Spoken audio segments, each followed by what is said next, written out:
I have always had this vision that as time moved forward, everything would come together.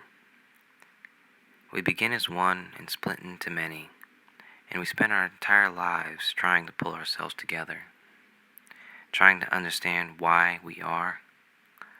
And it seems no matter how hard we try to come together, there's always this force that wants to keep us apart. Call it positive and negative, truth and fiction, yes and no, one or zero, yin and yang, and, or. But as we come together, we find the answers to all of our questions. We connect the dots.